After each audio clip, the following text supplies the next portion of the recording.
All right, well, thank you for joining us tonight. I have a little something that I put together, so I'll read that for us now, and then some of our members will speak about their experiences in the housing court.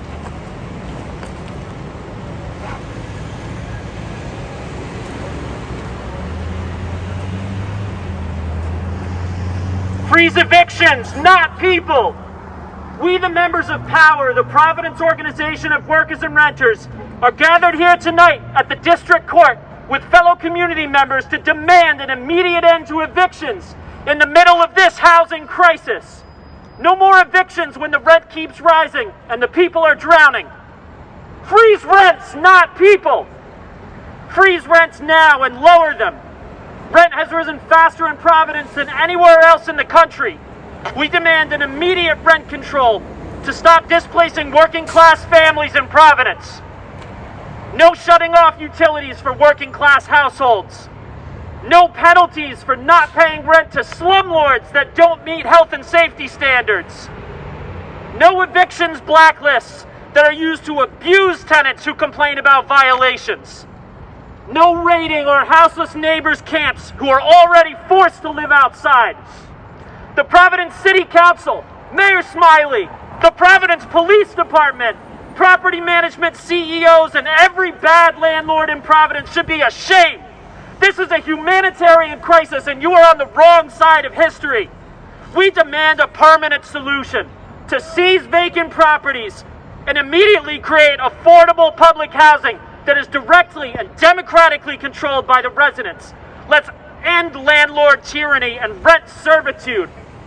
We have been demanding the city take immediate action for over a year, but they are failing us.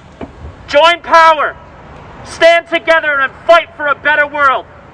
And now please welcome a POWR member and Providence resident who would like to share with you their recent experience with the housing court.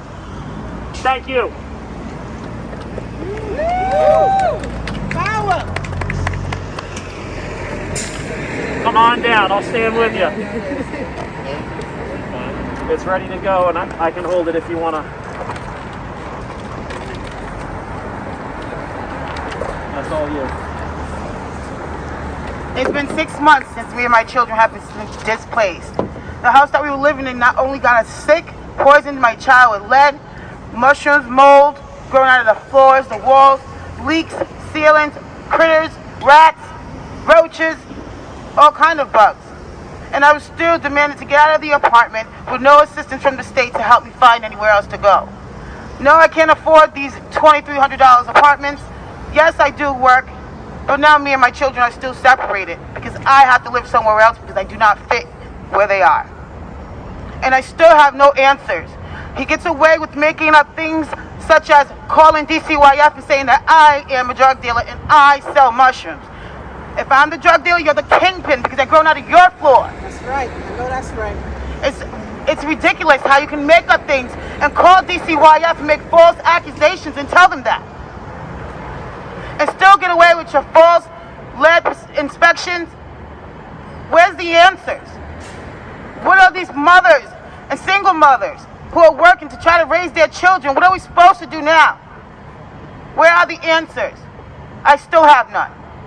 And still don't have a place to live with my children that's healthy and affordable.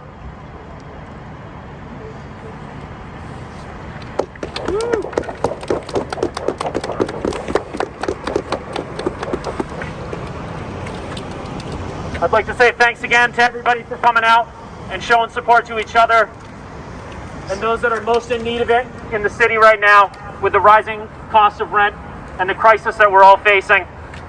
This is unacceptable.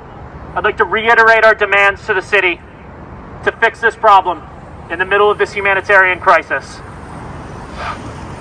You can go follow us on Instagram, POWRPVD, and our website, workersandrenters.org.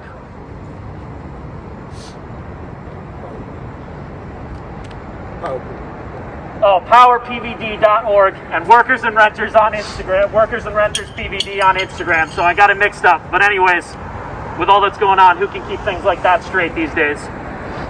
I'd like to open the mic now to anybody that would like to speak and share their thoughts, share their experiences, speak about POWR, speak about their other organizations. It's yours.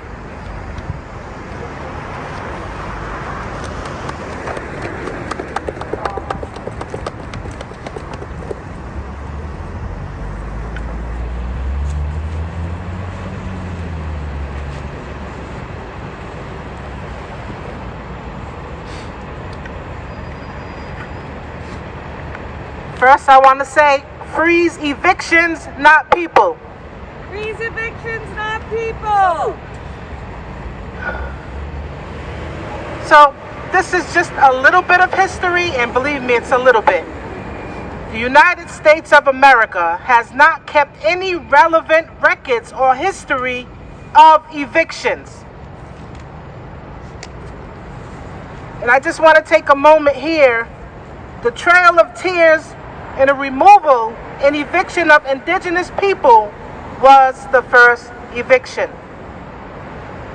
These practices keep money circulating in the court and money and power in the hands of landlords. Where are the tenant protections? I would like the court to shut down until we can comb through these systemic barriers and issues that are preventing individuals and their families from having housing stability. How do we expect tenants to make it without any tenant protections? And how do we expect them to survive unsheltered? Life is tough enough already. No tenant can properly prepare to fight an eviction without tenant rights. It becomes a plea bargaining with lawyers versus landlords. And of course, landlords get their way. Right now, Rhode Island rental prices are as high as Rhode Island's mortgage prices. How do people survive? I also ask, before I go any further, please do not become a burden to homeless people. Be of service, be of aid. If you do not support rent stabilization, which stabilize a lease in an economy without a livable wage, also helps mitigate slumlord conditions and tenant upkeep of their apartments, guarantees tenants a home for 2 years, and saves landlords filing in court fees. A real chance for landlords to build with their tenants. Then what do you support that will keep families in their homes without landlords raising rents and pricing families and individuals out? This is not only happening to low-income tenants, it's also happening to working families. Let's freeze evictions. Freeze evictions, not people. Freeze evictions, not people. Freeze evictions, not people. Freeze evictions, not people. Freeze rent, not people. Freeze rent, not people. Freeze rent, not people. Freeze rent, not people. Thank you, everyone. I have something, some news I'd like to share with you. Give me a moment, and if anybody else would like to share their experience on the mic, it's yours. Bear with me, please.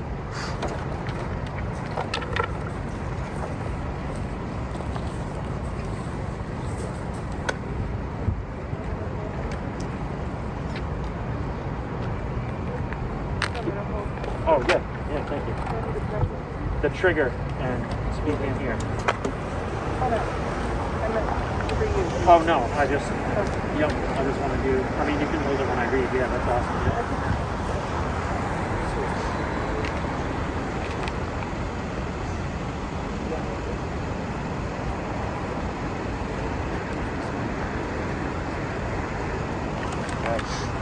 Put that trigger down and I'll do this.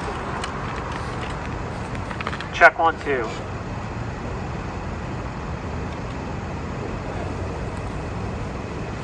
So this appears to be a Twitter post from a one Steph Machado, and it's attributed to the Boston Globe newspaper. The tweet reads, "New. The Rhode Island Judiciary wants to close the Gary Courthouse in Providence and build a new one in Cranston." Stop for a minute. People need to travel to Cranston to fight their court cases, not in Providence. All right, so the tweet goes on. They didn't put the proposal in their budget request, but privately asked the House Speaker and Senate President for $400 million, now revised to $300 million. Are you kidding me? They want $300 million or whatever the hell it was, $350 million for a new courthouse? What about that $350 million couldn't possibly be used to house the ailing residents of this city? I don't know what more to say. I'm disgusted to hear that. I hope you all are too. That is insane. There's something fundamentally wrong with the leadership in this city. If that's what we're getting, when we're out here raising awareness and demanding that these public officials are held accountable to their duties on their tax-paid salaries to take care of the people of this city.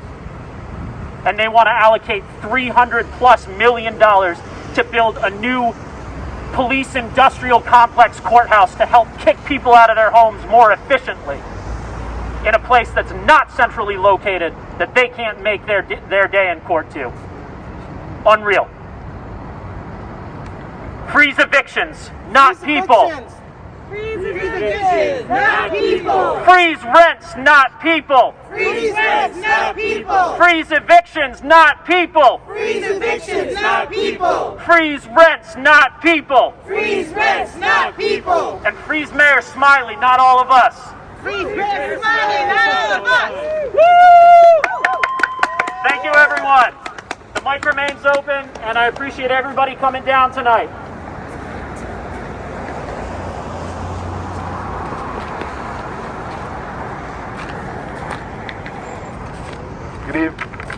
Good evening, everybody. I want to talk a little bit about the specifics of this action today. We're kind of following up on an action we did a few weeks ago, and we're here at this courthouse because this courthouse continues to, on a weekly basis, evict dozens of families. And we wanted to call out, kind of name and shame, the worst offenders, both kind of public landlords as well as kind of private landlords, more traditional kind of private landlords. And as was noted just a moment ago, the idea that the state's going to spend hundreds of millions of dollars to have a more carceral and kind of punitive geography and landscape of their eviction building kind of says more than we wanted to know, I guess. It says everything you need to know for sure. And so we have listed behind us these three lovely gentlemen who are the biggest lawyers, eviction lawyers in the city. Steve Conti, Murray Gerboff, and Michael Crane.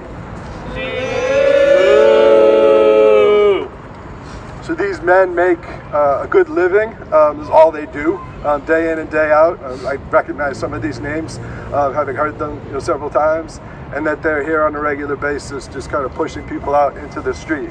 And I mean, these things are obviously connected in the sense that, like, as the rents go up, you have people, you've heard from our members already speaking to the situation of being kind of forced to move to more cramped apartments, being forced to move in with other people, and then also people also being forced out on the street, whether it's through evictions like this or also just through not being able to make rent and moving out. And so it's worth noting, before we kind of go through this list of evicting landlords, that the primary reason why people are getting evicted is for a lack of payment. Right? The people don't have the funds to pay their rent. There's not some other type of kind of problem that the landlord's having with the tenant. Is tenants can't make the rent because the rent's too high.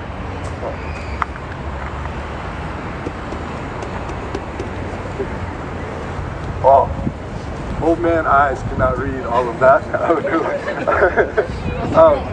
So the Providence Housing Authority, in terms of public landlords, the Providence Housing Authority is the biggest evictor in December of 2023 in the city of Providence. You also have Berlin Property Management, Crossroads, Rhode Island, the Pawtucket Housing Authority, Phoenix Property Management, as well as Housing Opportunities Corporation, and Wynn Residential.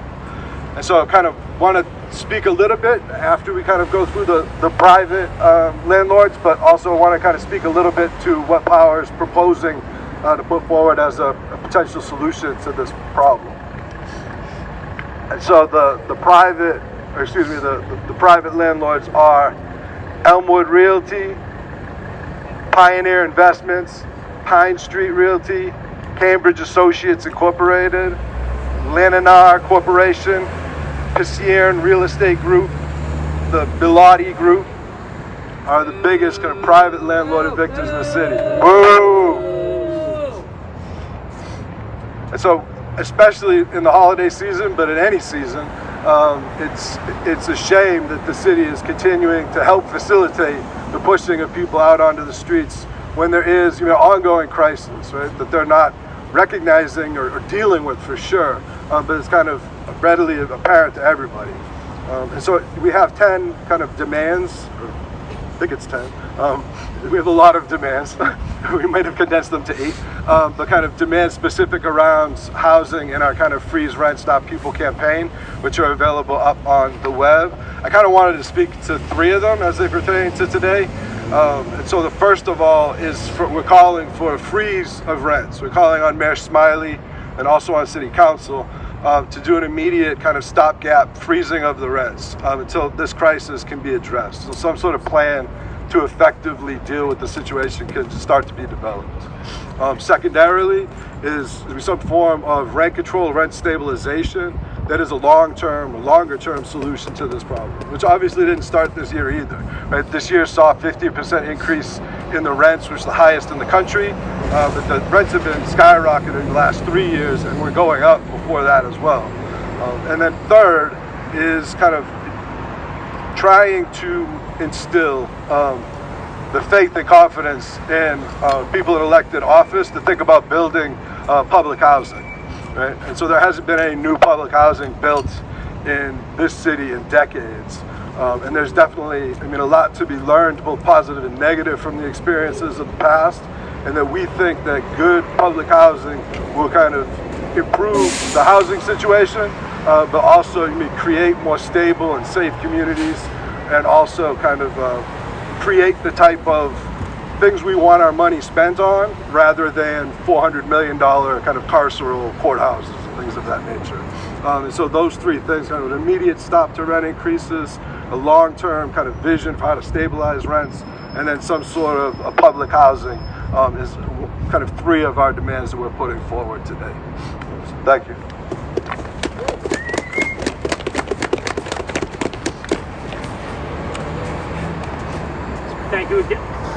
Thank you again, everyone.